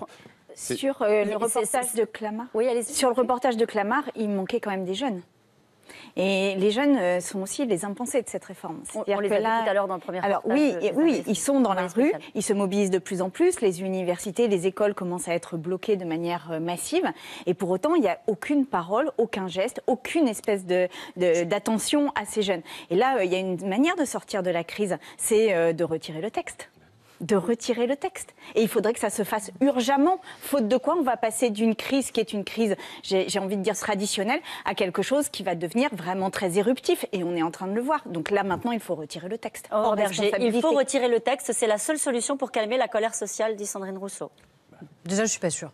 Je ne suis pas sûre que si même on retirait le texte, qui s'exprime dans les manifestations, soit uniquement concentré sur la question de l'âge de départ à la retraite et soit pas concentré d'abord, en effet, sur la question de la rémunération par le travail, sur la question du sens du travail dans la société, comment on fait en sorte pour ne pas avoir les mêmes carrières. C'est très inquiétant ce que vous êtes en train de dire. Non, parce que je pense qu'il faut être lucide. Le climat social. Il faut être lucide. Si, vous êtes en train de dire, si on retirait cette réforme, ça ne ramènerait pas la paix sociale? Non, mais moi je suis juste lucide. On vit dans le même pays, on entend les mêmes colères, on entend les mêmes doutes, les mêmes angoisses. Mais la première de ces angoisses, c'est d'abord la relation qu'on a au travail. On n'a pas la même appréciation de la retraite qu'on aura ou qu'on n'aura pas, en fonction du métier qu'on exerce, en fonction de la pénibilité de ce métier, c'est une évidence, en fonction du bonheur ou pas qu'on a à exercer tel ou tel métier. Donc moi, ce que je dis, c'est que la meilleure réponse pour sortir de la crise n'est pas de dire qu'une réforme qui a été adoptée doit être retirée, ou alors on rentre dans une autre crise, qui est une crise institutionnelle. Et je suis pas institutionnelle. On y est. Mais je ne dis pas, je dis l'inverse, François Ruffin. J'assume. Mais on est dans une crise. Non, il n'y a pas de crise institutionnelle. Il y a des institutions qui tiennent. Et c'est ce qui se passerait de la 5e République de tenir malgré justement des moments de tension. C'est la force de cette 5e. Vous avez le droit de vouloir une autre République. Ça peut être un beau slogan et ça peut être un programme. Moi, je pense que la 5e République, nous pensons qu'elle a tenu et qu'elle tient sur ses fondamentaux, y compris justement dans des moments qui sont des moments de tension extrême. Donc non, pas de crise institutionnelle qu'on ajoute, mais une vraie réponse qui est d'abord une réponse sociale, qui est une réponse sociale sur le partage des profits. Il y a eu un accord des partenaires sociaux. Ils se sont mis autour de la table, ils se sont mis d'accord. Ce qu'on dit, c'est chiche, allons-y et allons-y vite, traduisons cet accord pour qu'il rentre dans le quotidien des Français et que le pouvoir d'achat augmente. On l'a fait sur le SMIC, on a augmenté le SMIC, on a le taux d'inflation le plus bas d'Europe. Donc on a protégé, évidemment et heureusement, le pouvoir d'achat. Ça n'a pas suffi visiblement. Est-ce que ça suffit pour tout le monde? La réponse est non. Mais comment on fait pour mieux protéger le pouvoir d'achat des Français? En protégeant leur emploi et en augmentant si on veut éteindre la colère sociale, sociale, ça n'est pas en retirant le texte, ça ne suffirait pas. Il faut aller plus loin sur le partage de la valeur. Des profits dans notre société. Je me tourne vers vous, François Ruffin, avec cette contribution exceptionnelle pour les entreprises qui affichent des bénéfices tout en rachetant leurs propres actions. Le président a parlé d'une forme de cynisme. En tout cas, il m'amuse, le président de la République, puisqu'il avait déjà dit au moment de la crise des Gilets jaunes qu'il y avait un gros problème avec ces entreprises qui se mettaient des tas de profits dans la poche. Il l'a dit après la crise des jaunes, il l'a dit à propos des profiteurs de guerre en Ukraine, il l'a dit aux boulangers sur les prix de l'énergie, il le dit à peu près partout, mais il ne bouge pas. C'est-à-dire que quand c'est sur les Français, quand c'est sur les salariés, c'est 2 ans de plus et on l'impose. Quand en revanche, c'est sur les grandes entreprises, on n'y touche pas. Alors que, qu'est-ce qui vient d'être démontré? Là, c'est bien ou pas? Mais non, ça ne rentrera pas dans les faits. Je veux dire, les promesses de M. Macron, il y a plus grand monde dans ce pays qui y croit, et moi, en tout cas, je n'y crois pas. Je ne crois pas du tout que ça va advenir. Et tout ça ne répond pas à une autre crise, qui est la crise démocratique. Il y a une crise démocratique aujourd'hui. Comment les gens peuvent se faire entendre? On montre Clamart. Moi, chez moi, à Abbeville, qui est une on a un reportage dans le Pas-de-Calais. Paisible, eh bien, pour la première fois, peut-être depuis la Révolution française, il faudrait regarder dans les annales, après la motion de censure, la mairie a été envahie. Ce matin, le rond-point était tenu par des artisans. C'était des artisans eux-mêmes qui tenaient le rond-point en disant « Mais nous, 2 ans de plus, avec les épaules comme ça, on ne peut pas y arriver. » Parce que vous savez qu'ils ne feront pas 2 ans de plus. Et c'est ça que vous devriez leur dire en responsabilité. Parce que vous savez que les métiers pénibles ne sont pas concernés. Parce que vous savez qu'ils ont commencé à travailler tôt et qu'ils ne sont donc pas concernés. Et donc vous allez sur les ronds-points et vous attisez leur colère. Mais oui, parce que la vérité, quand on est responsable politique, on devrait tous s'obliger à dire la vérité. Et quand vous avez des gens qui ont des métiers pénibles, vous savez pertinemment qu'ils ne sont pas concernés. Franchement, vous démontrez juste à quel point vous êtes hors de la réalité. Mais non, moi je vis avec les gens comme vous. Quand est-ce que vous avez vu un pouvoir à part pour réparer le toit de votre résidence secondaire? Mais oui, je vous demande. Mais oui, quand est-ce que vous avez lu de Carmen Bonne-Lorraine et d'ailleurs, je peux vous raconter des histoires sur qu'est-ce qui se passe en matière de pénibilité très concrètement dans les entreprises. C'est qu'en ce moment, les gens, quand ils ont mal aux épaules, quand ils ont mal aux poignets, quand ils ont mal aux coudes, ils ne vont pas le dire à la médecine du travail. Parce que s'ils vont le dire à la médecine du travail, on les met en inaptitude, il n'y a pas de poste adéquat, ils sont virés de l'entreprise. Voilà ce qui se passe très concrètement. Et je peux vous prendre par la main, Madame Berger, et je peux vous amener à rencontrer les salariés. Mais oui, on y va. Les salariés de Carmen Lorraine. Et donc, du coup, on verra si vous le faites. Du coup, aujourd'hui, il y a une question démocratique qui se pose. Et là, je veux dire, la solution, on l'a, nous. Retirer le texte. Mais évidemment. Retrait du texte. Et vous entendez ce qui est dit? Ça ne suffirait pas à calmer les colères. Parce qu'il y a une crise de sens, en fait. Là, il y a une crise de sens. Jordan Bardella, vous avez moins parlé que les autres. Allez-y. Qu'est-ce que vous proposez? On a les mêmes débats qu'il y a 5 ans. C'est-à-dire qu'il y a 5 ans, on se retrouve sur les plateaux de télé et on voit des Français mettre un gilet jaune et descendre dans les rues et dire on n'arrive plus à mettre de l'essence dans la voiture, on n'arrive plus à faire les courses et à remplir le caddie pour nos enfants, on n'arrive plus à régler les factures d'énergie parce qu'elles sont devenues trop importantes. Et 5 ans après, il y a les mêmes causes, il y a la même colère et il y a la même crise de fond. On est en train d'assister au réveil de la majorité ordinaire, de tous ces gens qui sont laissés sur le côté et qui ont le sentiment qu'ils ne sont jamais considérés par les pouvoirs publics, qui ont le sentiment de payer toujours plus, à qui on prend toujours plus, sur les classes populaires, sur les classes moyennes, d'être toujours plus prélevés, d'être toujours plus taxés et de n'avoir en retour aucun service public, d'avoir de moins en moins de qualité dans les services publics et surtout de n'avoir aucune considération de la part de l'État. Donc on assiste au réveil retirer cette réforme ne servirait à rien et ne calmerait pas la colère. Ce qui est très intéressant, c'est que les gens qui descendent dans les rues ne descendent pas dans les rues pour acquérir de nouveaux droits. Ils se battent pour défendre leurs acquis, parce qu'ils ont le sentiment que les gens qui sont à la tête de l'État détricotent leurs acquis et leur modèle de protection sociale. Il faut évidemment retirer ce texte. Et c'est la raison pour laquelle nous avions proposé, très simplement, dès le début, parce qu'on a été les plus responsables et les plus sereins sur ce débat, c'était de soumettre ce texte au référendum. Si on avait eu un référendum, si le président de la République avait dit « Ok, J'ai peut-être été élu, je n'ai pas eu de majorité. Non, alors vous n'avez pas été les seuls à déposer un référendum. Mais nous avons déposé une motion référendaire, vous avez refusé de la voter par sectarisme. Non, on n'a pas déposé la motion. Je pense que votre sectarisme, il pousse un peu à la politique et c'est regrettable. Il y a quand même un sujet qui est une crise de sens. C'est-à-dire que là, pourquoi les jeunes vont dans la rue? Parce qu'en fait, pas que les jeunes qui vont dans la rue. Non, mais les jeunes rentrent dans la rue. Pourquoi? Parce que leur avenir est en jeu. Là, on est dans une société productiviste qui court à sa perte, qui est vraiment dans une espèce de fuite en avant sur on fait du PIB, on satisfait les marchés, on ne sait pas pourquoi. Tout cela est destructeur. C'est destructeur de nos corps, c'est destructeur de nos vies, ça n'a rien à voir avec la réforme de des la retraites. planète. Et non, mais cette réforme des retraites, elle est emblématique de ce modèle de société dont on ne veut plus. Et en fait, la sortie du Covid, c'est aussi un éveil aux questions de limites, aux questions de quelle société nous voulons ensemble. Et en fait, travailler plus, c'est ça que vous dites. Non, déjà, il faut travailler moins, partager le travail. Et par ailleurs, il faut s'interroger sur quelle société nous voulons. Et c'est une société du partage, du ralentissement. Ça n'est pas une partie de l'enrichissement. C'est aussi, selon vous, ce qui se dit dans les cortèges. Je partage ce constat que fait Jordan Bardella sur le côté assez désespérant de la situation. On a le sentiment que depuis 5 ans, le président de la République n'a rien appris, et qu'un certain nombre sur le comportement, sur la méthode, et ce que le fond des problèmes qui étaient soulevés par les Gilets jaunes sont toujours là, que ces problèmes, une fois encore, de pouvoir d'achat sont toujours là. La question, c'est comment est-ce qu'on finance tout ça? J'entends jamais le Rassemblement national proposer des solutions. Parce que si on veut sauver notre modèle social, il faut aussi accepter de le réformer sur certains sujets. Et je vous entends faire aucune proposition. Quand vous dites que l'effort porte toujours sur les mêmes, vous avez raison. L'effort porte un peu trop, toujours sur les mêmes. Et oui, il faudrait essayer de remettre un peu tout le monde au travail. Mais la seule candidate à l'élection présidentielle qui a refusé l'idée qu'on demande 15 heures d'activité aux allocataires du RSA, c'est Marine Le Pen. Donc il faut un peu de cohérence. Oui, il faut demain que la solidarité soit plus justement répartie. Mais c'est votre seul argument. Mais oui, parce que vous nous faites l'accent. Mais Mme Le Pen, elle a perdu 3 fois l'élection présidentielle. Vous voulez perdre 4e fois. Donc on parle de ça. Si le débat n'a pas progressé depuis 5 ans à ma droite, avec vous, il n'y a pas non plus beaucoup progressé. Donc quelle solution? On revient à notre sujet. Il y a des sujets qui ont été évoqués. Crise démocratique. C'était important de reparler de ce qui s'est passé au moment des Gilets jaunes. Vous avez raison. On n'a pas l'impression qu'en termes de méthode, pour faire retomber la pression, j'ai entendu retirer le texte. Vous avez dit ça ne suffirait pas, peut-être parce qu'il y a d'autres formes de colère. Je voudrais qu'on écoute Laurent Berger, qui fait partie d'un syndicat qu'on appelle réformiste. Il était dans le cortège, naturellement, cet après-midi, auprès d'Élise Lucet. On l'écoute. Laurent Berger, là, on est en train de remonter vers la place de la Bastille. La manifestation intersyndicale, elle commence dans à peu près 2 heures. La loi, elle a été adoptée. Il y a eu le 49.3, il y a eu le rejet des motions de censure. C'est quoi la manif d'aujourd'hui? C'est un baroud d'honneur? Non, c'est pas un baroud d'honneur. Je crois que la contestation, elle est toujours aussi forte.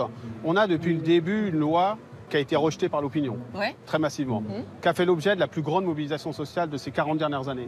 C'est pour ça que le mot d'ordre d'aujourd'hui qui dit retirer cette loi, Monsieur le Président, c'est pas ce qu'il a dit hier évidemment, mais retirer cette loi, et puis on repart de zéro. Qu'est-ce que vous dites là? Vous avez Emmanuel Macron face à vous, là. Qu'est-ce que vous lui dites? Je lui dis, Monsieur le Président de la République, recevez l'intersyndicale. Ce que vous auriez dû faire déjà depuis quelques semaines. Recevez l'intersyndicale et on fait pause. On trouve les moyens de reparler du travail, de reparler d'équilibre de retraite, etc. Mais on repart autrement.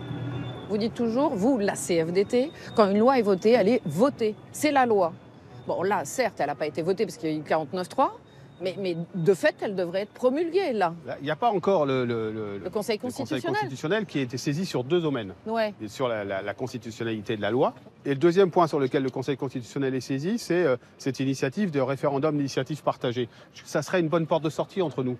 Ce serait une bonne porte de sortie. C'est ça le référendum d'initiative partagée qui serait une bonne porte de sortie? Oui, c'est une bonne porte de sortie parce que ça permettrait de dire, très simplement, écoutez, on repose les affaires et on voit s'il y a presque 5 millions de citoyens qui veulent aller au référendum sur ce sujet-là. Donc ça peut être une des portes de sortie. Vous savez, on est dans un moment de blocage, on l'a bien vu. Oui. On l'a vu hier. Oui. Et on le voit depuis début janvier. On n'a pas été reçu une seule fois par quiconque, ni le président de la République, ni la Première ministre, ni le ministre du Travail. Et hier, on a un truc qui consiste à dire, écoutez, maintenant on va ouvrir d'autres chantiers puis on va vous recevoir. On ne peut pas effacer l'ardoise magique comme ça ne se passe pas comme ça. D'accord, si le Conseil constitutionnel valide la loi et s'il n'ouvre pas la porte à un référendum d'initiative partagée... On se comportera en conséquence. C'est-à-dire? Y a un moment donné, de toute façon, on ne va pas emmener les gens dans le mur. Donc on verra bien ce qui se passe. si la loi est promulguée, ce sera d'autres types d'actions qu'il faudra mener. Il faudra amener les choses sur la réalité du travail, notamment on nous parle d'usure, etc. On fera ce travail-là, il n'y a pas de problème. Vous irez à la on n'est table pas en des train de négos. devenir des factions ou des factions, comme le président l'a dit. On est des gens qui avons toujours respecté la légalité, etc. Mais jamais un mouvement social a été traité de la sorte. Et personnellement, vous, là, qu'est-ce que vous dites justement de cette impossibilité de dialogue avec le président de la République, mais avec le gouvernement aussi? C'est une forme de sidération, en fait. C'est une forme de sidération. C'est de se dire, on est dans un pays où des millions de travailleurs, et encore une fois, des travailleurs normaux, hein, beaucoup de gens du nettoyage, de l'agroalimentaire, de la restauration, des etc. jeunes, des vieux, des jeunes, actifs. des vieux. Et donc c'est ça qu'il faut écouter. Il faut écouter, respirer. Quand on gouverne, il faut écouter le cœur du pays. Il faut écouter comment il respire. Et là, on a l'impression que non, c'est tout, toute façon surplombant, sans regarder à hauteur de femmes et d'hommes ce que ça donne. Je vous demande un mot pour qualifier pour vous le président de la République, son gouvernement aujourd'hui par rapport à ce mouvement social. Ce serait quoi comme mot? Décalé, avec, je crois, une non-perception de la réalité qui est en train de se jouer dans le monde du travail. Ça va laisser des traces dans les urnes, ce qui se passe là, non?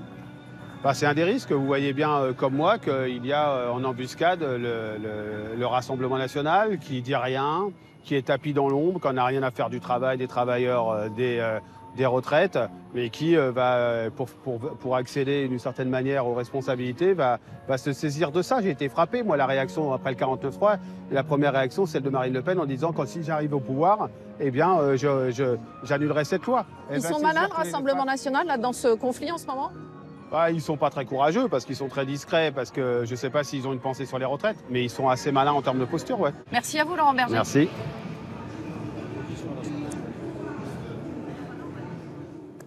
Jordan Bardella, forcément, la parole est à la défense. Vous n'aimez pas les travailleurs, vous n'êtes pas très courageux. Écoutez, moi, je suis très serein autour de cette table parce que je suis le seul à ne pas avoir voté pour Emmanuel Macron au second tour de l'élection présidentielle. Là, sur ce plateau. Moi non plus. Donc, si vous, non, je n'ai pas dites que vous avez voté président de la Marine Le Pen, République. vous allez faire un scoop et vous allez... J'ai voté blanc, pardonnez-moi, j'ai voté blanc. Vous ne devriez pas vous avancer sur ce qui s'est passé dans le secret. Tous les mouvements politiques, tous les patrons de la NUPES, tous les chefs de file de tous les partis politiques de la NUPES, les syndicats ont tous appelé à voter Emmanuel Macron au second tour.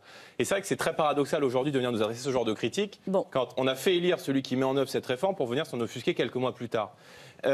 En vérité, quand Emmanuel Macron dit hier il n'y a pas d'alternative, c'est un réflexe totalitaire. En démocratie, il y a évidemment. Quand on dit il n'y a pas d'alternative, il n'y a pas de démocratie. Quand on est en démocratie, l'alternance c'est sain. Il y a une alternative là, elle ressemble à quoi l'alternative? Aujourd'hui, non pas seulement un bouclier social pour les Français, parce que je pense qu'on est les mieux-disants sur cette réforme et que nous on considère quand vous avez commencé à travailler entre 17 et 20 ans, vous devez partir à 60 ans et 40 annuités. Je pense que c'est des propos que vous avez eus sur de nombreux plateaux pendant des semaines. La question que je vous pose, elle est toute simple, c'est et maintenant? Comment ce gouvernement peut gouverner pendant 4 ans? Par exemple, votre réaction peut-être à ce que disait Laurent Berger, on a l'impression que tout se joue aujourd'hui dans le bureau du Conseil constitutionnel. C'est ça? Je pense que la France n'est pas un tableur Excel et que la politique doit reprendre ses droits. Il faut entendre des slogans. Il y a des crises quelque chose de concret. Qu'est-ce que vous proposez comme réforme? Un référendum d'initiative partagée. C'est intéressant comme question. Qu'est-ce que vous proposez comme réforme? Il faudrait instaurer modifier sur le pouvoir d'achat de nos institutions et instaurer le référendum d'initiative citoyenne. C'était une très grande revendication qui a été portée par le mouvement des Gilets jaunes. C'est dommage que le président de la République... Parce que, pour réconcilier les dirigeants avec le peuple, c'est quoi? C'est ceux sur qui s'exerce le pouvoir. Et ceux sur qui s'exerce le pouvoir ont le sentiment que les gens qui sont au pouvoir dirigent contre eux. Donc, il faut donner vie au peuple français. Et je pense qu'il faut instaurer ce référendum d'initiative citoyenne et instaurer aussi la proportionnelle. Pour l'instant, on a un référendum d'initiative partagée. Oui, mais qui ne sert à rien. Pourquoi? Rien. Je veux dire, vous pouvez peut-être rappeler la procédure, on peut peut-être le faire en quelques mots. Vous allez voir, on va rappeler la procédure, elle est affichée. Voilà. Donc pour qu'il y ait un référendum, il faut que 185 parlementaires, ça c'est bon.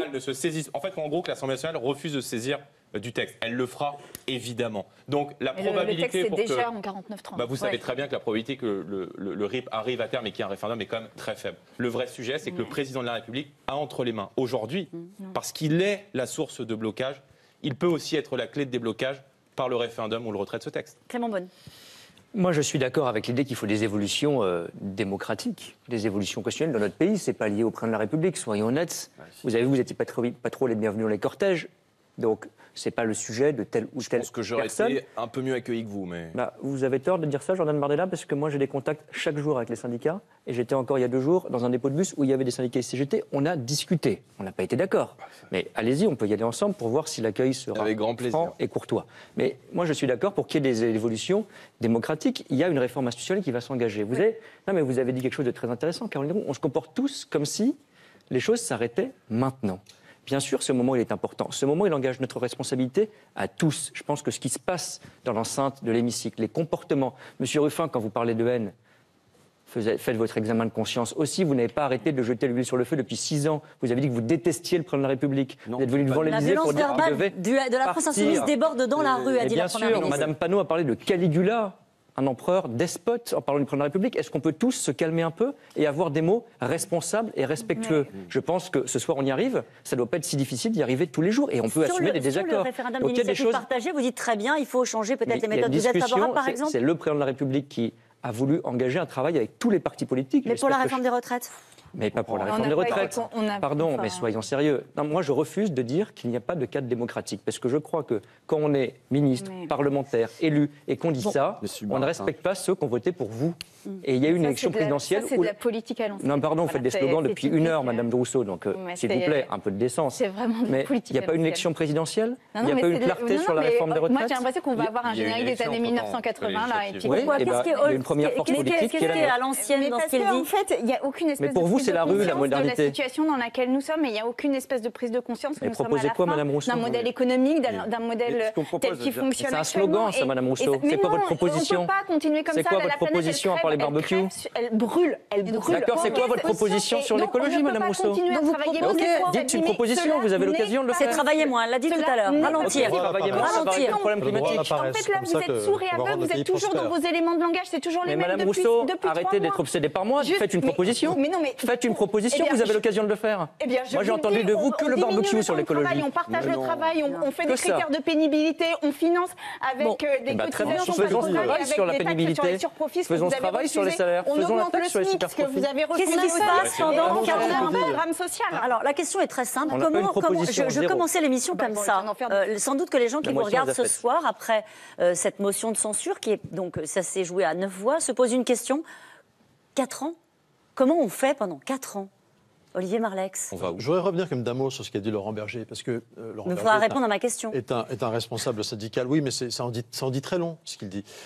C'est le patron d'un syndicat réformiste, et il dit qu'il n'y a plus aucun dialogue. Moi, je me souviens de Nicolas Sarkozy, président de la République, arrivant à faire signer à la CGT, je ne sais plus en 2009 ou 2010, un accord par lequel la CGT, à EDF, on parle d'EDF, renonçait à 5 ans, acceptait de travailler 5 ans de plus. Vous mesurez la différence quand même d'implication dans le dialogue social ? C'était peut-être une autre époque, Olivier Marleix. C'était peut-être une autre époque ?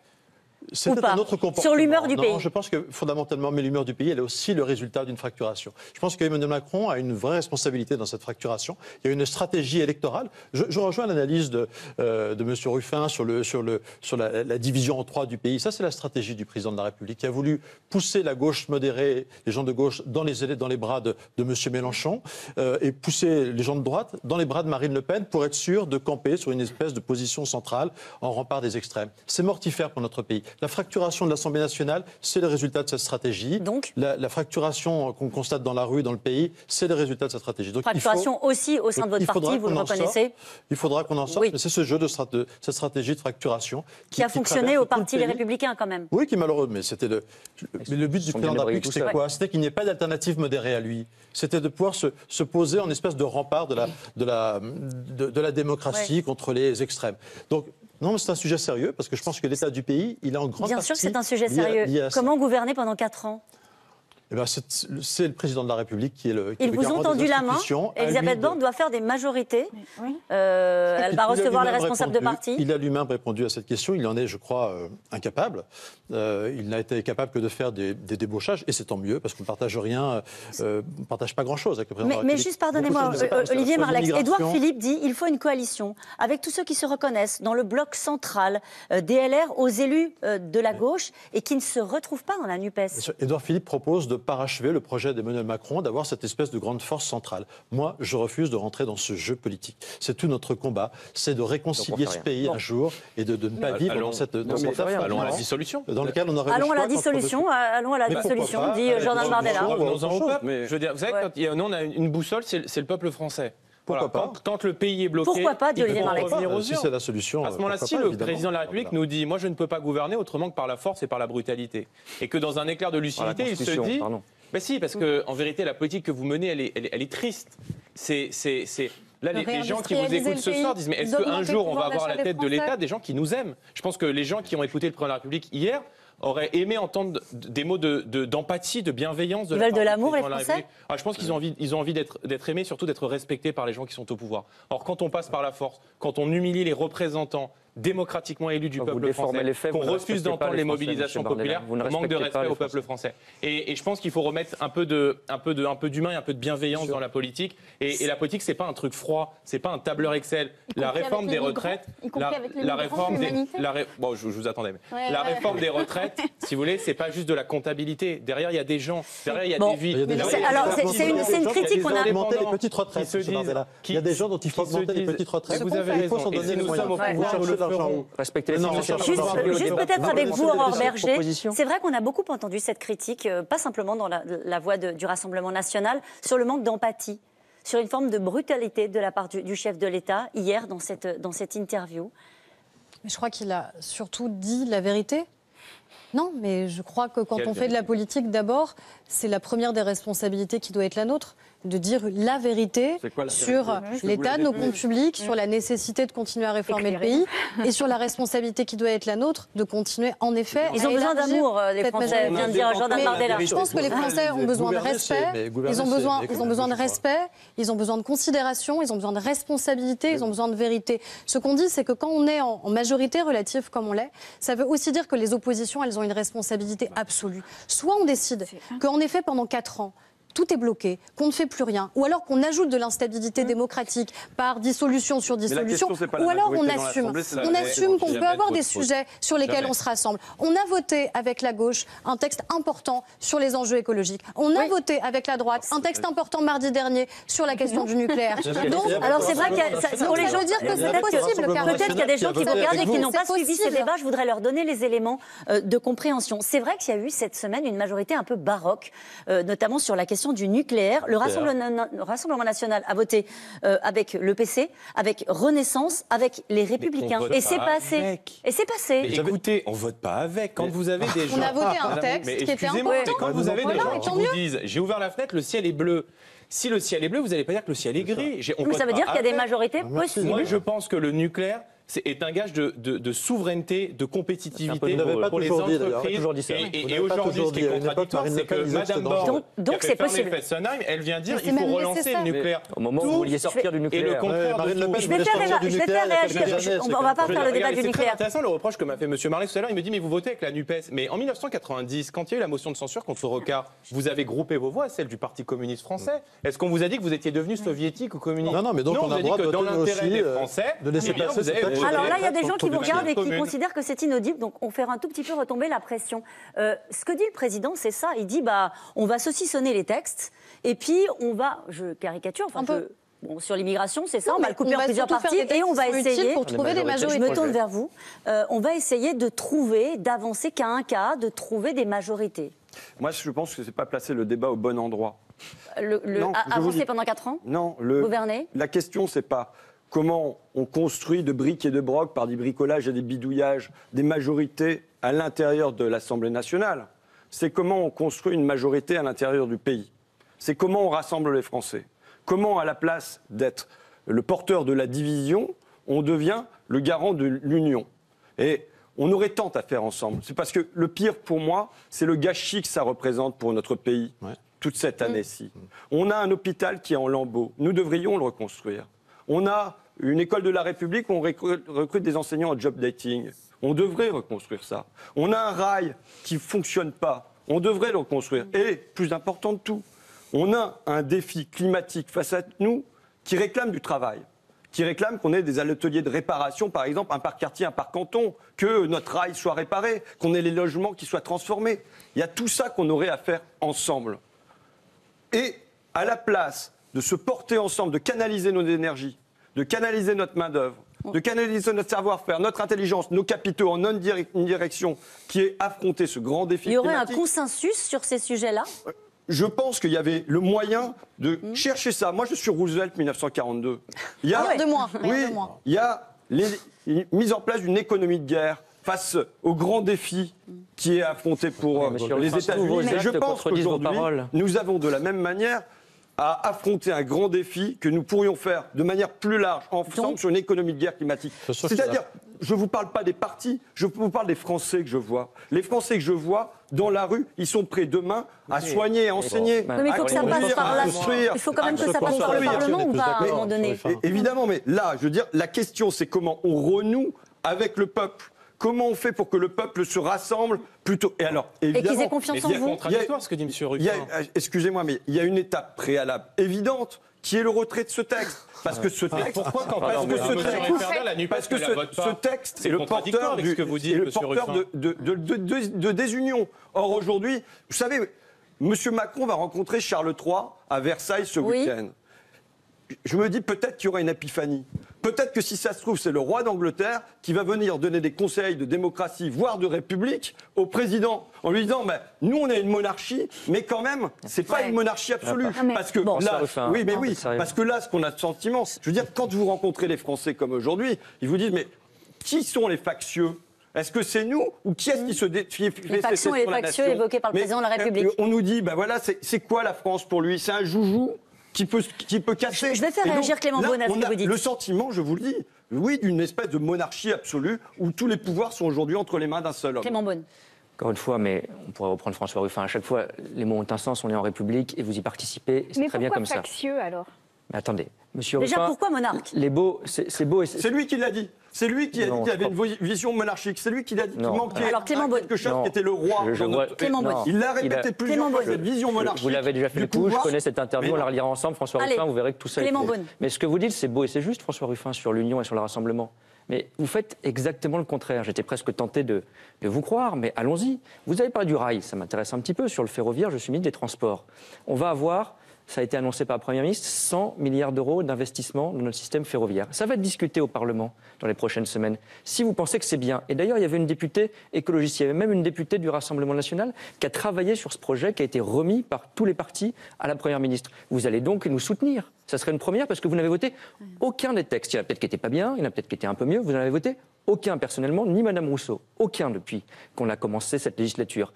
Vous n'avez même pas approché l'idée de voter un texte. Des collègues de la NUPES, à vous, socialistes ou communistes, ont voté certains textes. Les communistes ont voté sur le nucléaire, les socialistes ont voté sur l'énergie renouvelable. Donc vous voyez que c'est possible. Moi, je suis d'accord pour que dans des moments importants, il y ait des points sur lesquels on puisse travailler ensemble. L'urgence climatique, je suis d'accord pour qu'on puisse y travailler. Mais ce n'est pas un slogan, c'est pas juste dire l'urgence climatique, c'est faire des propositions concrètes, c'est l'investissement dans le ferroviaire, c'est l'interdiction des véhicules thermiques. Vous devriez saluer la position du gouvernement. Des majorités sur certains moi, je veux qu'on passe des slogans aux choses réelles. Parce que vous voyez, à l'Assemblée nationale, moi j'étais porteuse d'un amendement de 5 milliards sur le ferroviaire. C'était 3, Madame Rousseau. Et 3,5 plus 1,5. Et Eva Sass était porteuse d'un amendement sur la rénovation thermique des logements. Et en fait, ça a été voté par l'Assemblée nationale. Par exemple, il y a eu un vote en faveur de ces amendements, donc d'une majorité à l'Assemblée nationale.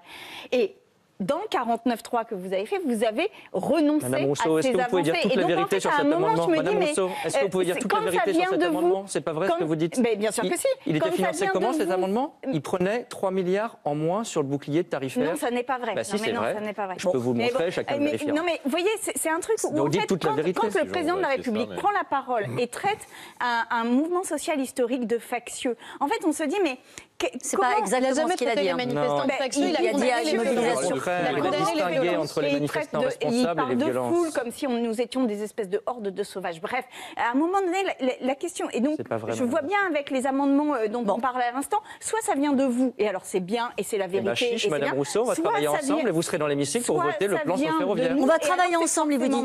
Vous voulez pas qu'on travaille ensemble sur le ferroviaire ? J'aurais essayé. Je voudrais qu'on donne la parole à Céline Verselletti, secrétaire confédérale de la CGT. Bonsoir, merci d'être avec nous ce soir. Alors on va préciser...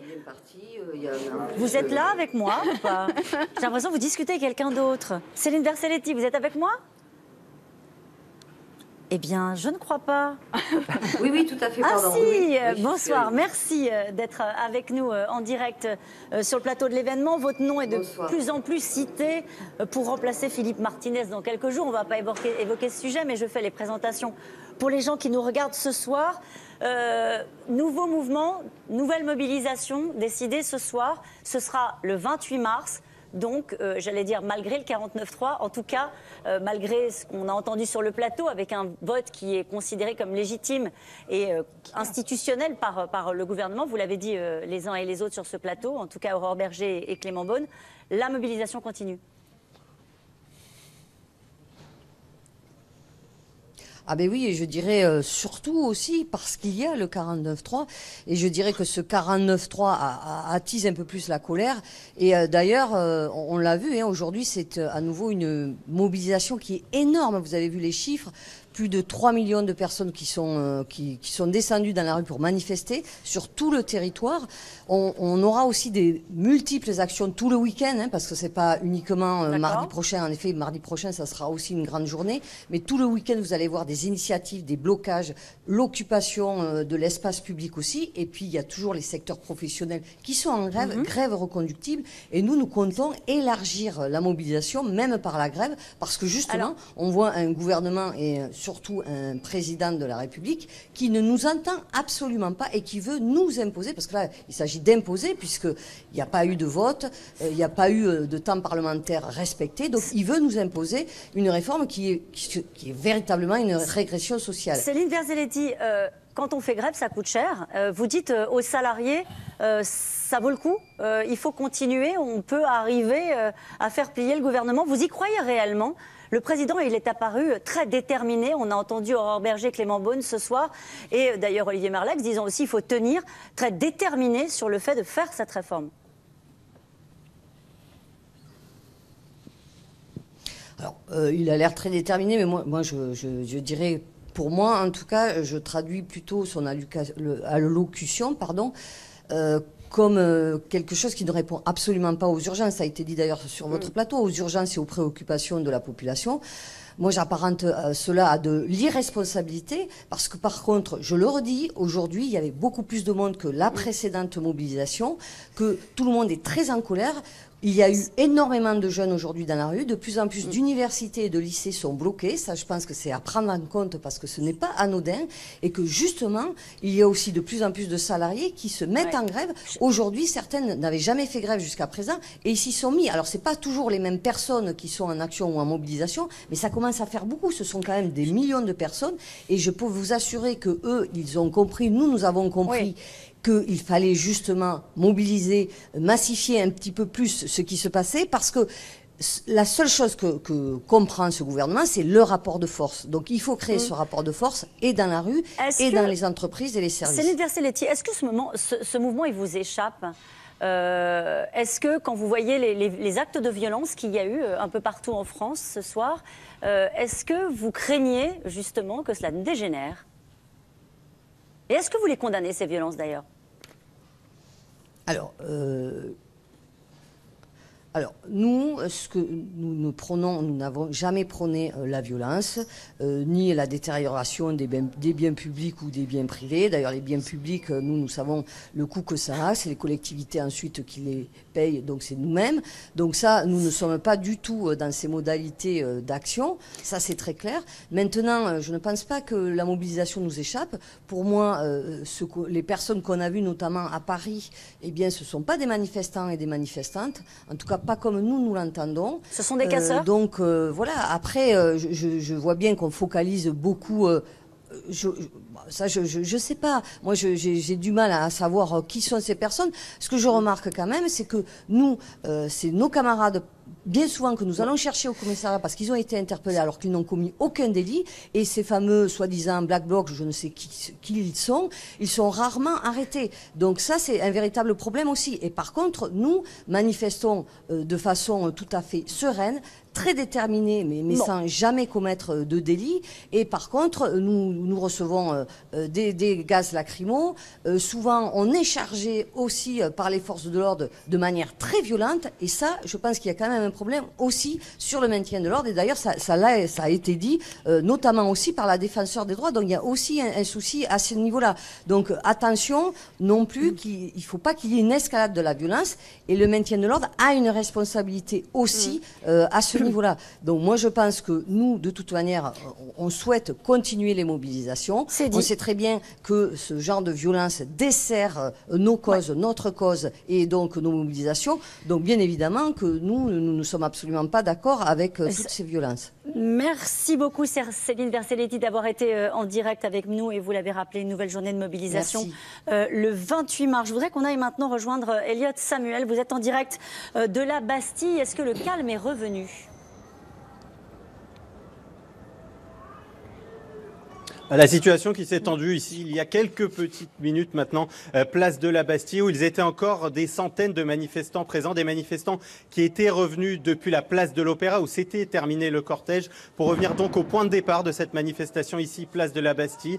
Les policiers qui ont fait usage de nombreux tirs de gaz lacrymogène pour tenter de disperser ces manifestants. En face, on a pu voir des jets de projectiles, des jets de bouteilles en verre, des jets de pavés, aussi quelques départs de feu. Désormais, la situation qui est encore tendue dans les rues adjacentes. On voit les forces de l'ordre qui tournent dans ces rues autour de la place de la Bastille pour mettre fin à tout rassemblement désormais.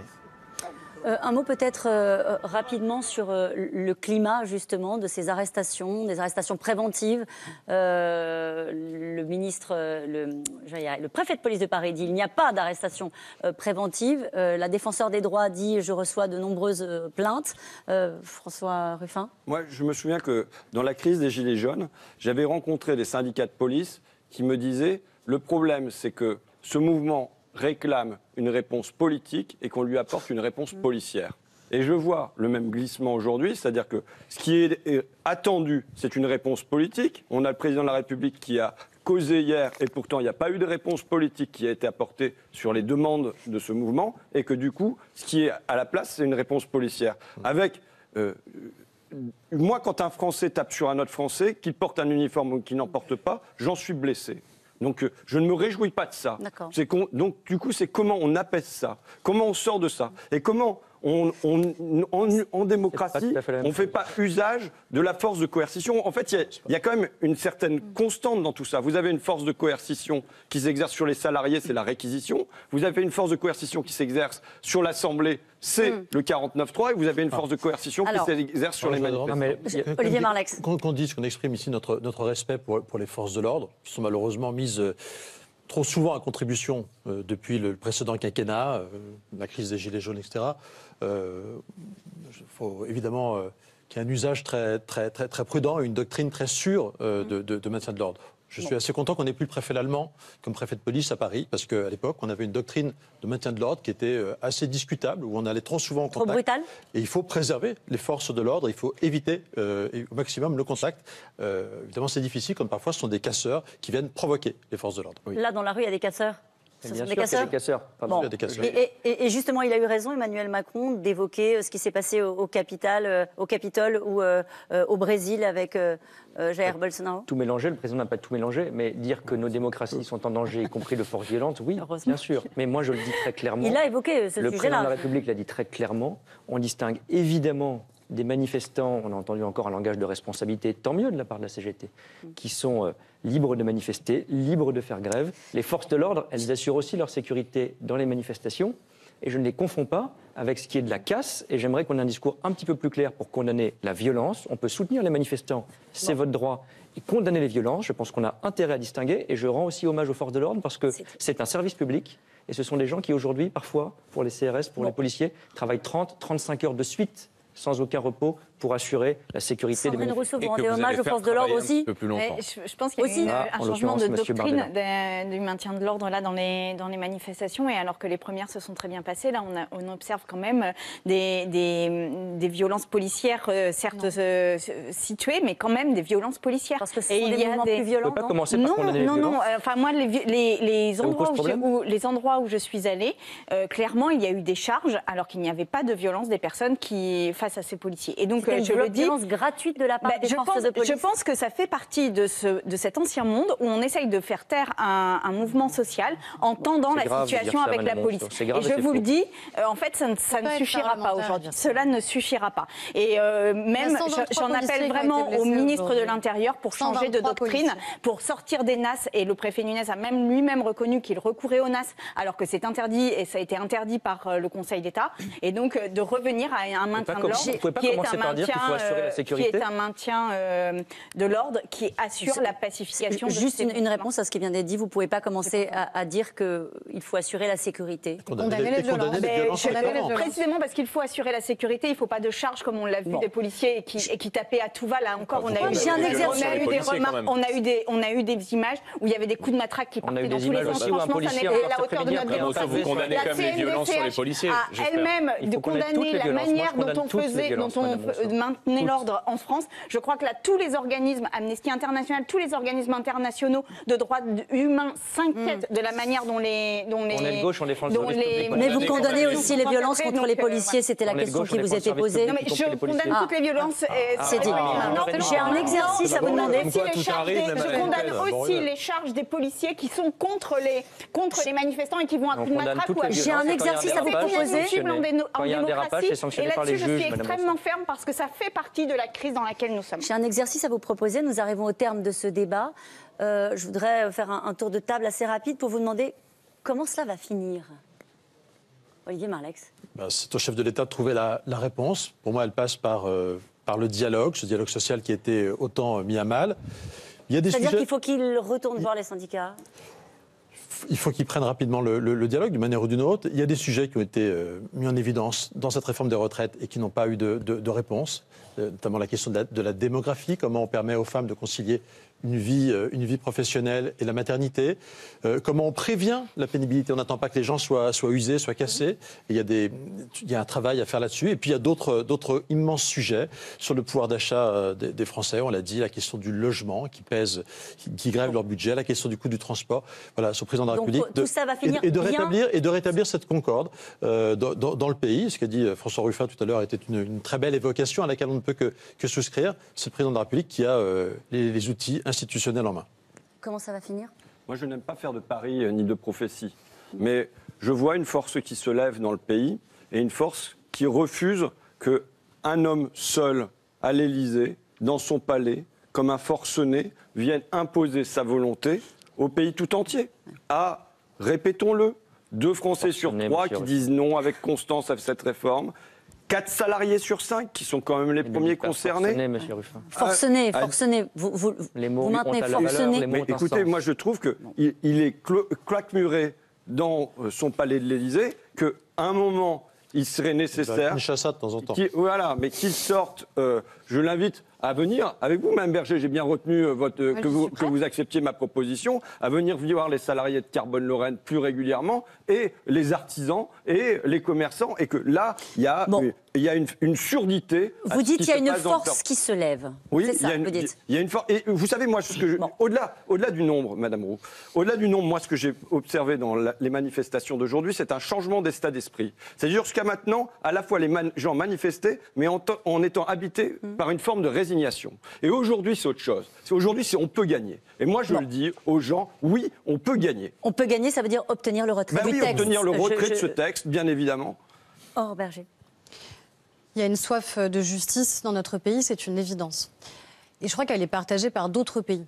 Je pense à l'Allemagne ou à l'Espagne qui ont assumé une réforme des retraites qui n'allait pas jusqu'à 64 mais jusqu'à 67 ans. Ils n'ont pas moins soif d'égalité, de respect et de justice dans ces pays qui sont des pays démocratiques où des sociodémocrates ont fait le choix de ces réformes.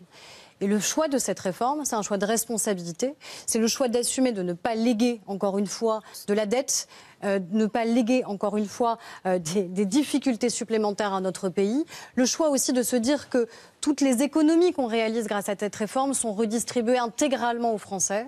Le choix de permettre à 1,8 million de retraités qui ont des petites retraites de gagner en moyenne chaque année presque 700 € de plus par an, ce qui compte quand vous êtes à 1 € près à la fin du mois ou à la fin de la semaine. Donc comment ça doit finir? C'est évidemment ce chemin de dialogue. Et ce chemin de dialogue, c'est ce que je disais tout à l'heure, quand on est en majorité relative comme nous le sommes, la responsabilité, elle est aussi une responsabilité absolue des oppositions pour que quand la main est tendue, la main puisse être saisie. La main puisse être saisie. Parce que ces majorités, elles doivent pouvoir exister parce que c'est l'intérêt. Ça va se terminer avec le maintien de cette loi et le retour du dialogue. C'est ce que vous êtes en train de nous expliquer. Jordan Bardella. La question que vous nous posez, comment cela va se terminer? Je pense que cela va se terminer par notre arrivée au pouvoir. Je la crois nécessaire. Je pense que nous sommes aujourd'hui la seule alternance. Donc avec un essoufflement par le gouvernement. du mouvement social. Et je veux dire aux Français que, en fait, le plus beau des contre-pouvoirs, peut-être le plus fort et le plus puissant, c'est le bulletin de vote. Et j'ai envie de leur dire, ne vous résignez pas, ne vous démobilisez pas. Il y a des élections qui arrivent, il y a des élections européennes dans 1 an, des élections présidentielles et législatives dans 4 ans. C'est difficile, les temps sont difficiles et la politique que mène le gouvernement, elle est brutale et elle est violente pour des millions de gens. Mais je veux juste leur dire que si le président de la République a éteint la lumière, alors nous avons en tout cas la volonté et les convictions pour la rallumer. Vous n'avez pas répondu sur ce qui va se passer là dans les semaines qui viennent. La question, c'est quand ils seront au pouvoir, est-ce qu'il y aura encore la possibilité de manifester comme qu'on l'a fait aujourd'hui? Bon. Et c'est quand même une grande question démocratique. Allez, Sandrine Rousseau. C'est un grand souci. Là, on est face à un éveil démocratique, vraiment un éveil démocratique. Et entendons et accompagnons cet éveil démocratique. Et moi, je rêve vraiment d'une société qui reprend une forme de pouvoir sur l'Assemblée. Et une société qui reprend le pouvoir sur l'Assemblée. Oui, où l'Assemblée n'est pas sourde et aveugle à ce qui se passe dans la rue. Une Assemblée qui entend et qui résonne avec la rue. Une Assemblée qui prend en compte les crises qui viennent, aussi bien la crise sociale que la crise climatique. Et qu'enfin, on sorte de ce modèle productiviste qui nous salit et qui nous détruit. Et là, retirez le texte, faites une dissolution et faites un remaniement ministériel. Et comme ça, on sort de la crise. C'est utile, le remaniement ministériel? Vous demandez le départ d'Elisabeth Borne, ça changerait quelque chose? Mais bien sûr, quelle est sa légitimité là? Quelle est sa légitimité? Une motion de censure, qui a été rejetée par l'Assemblée nationale. Et un vote. Clément Beaune. On vit un moment difficile et grave. Et moi, je suis préoccupé quand j'entends le refus de la responsabilité. C'est-à-dire, tout le monde nous dit, on a des slogans, aucune proposition, le moment est grave, il faut travailler ensemble, et vous ne le voulez pas. Et on le propose, et M. Bardella se réjouit avec un peu d'arrogance par avance d'élection dans 4 ans. Mais enfin, le sujet pour les Français, c'est d'agir maintenant. Ça veut dire que pendant 4 ans, tout le monde veut qu'on ne fasse rien pour le pays. Moi, je ne m'y résous pas. Cette action, cette réforme, on l'assume par responsabilité. Elle n'est pas facile. Et elle n'est pas l'alpha. Comment ça va se terminer? Elle n'est pas l'alpha et l'oméga. Il faut tirer les leçons.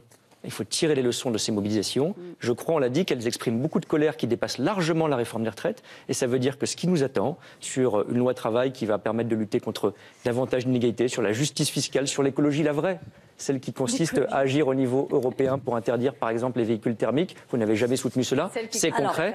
Et celle du dialogue politique et social pour la suite, c'est ça qui est très important. Je vous remercie sincèrement, tous les 6, d'avoir participé à ce débat. Cette soirée se poursuit.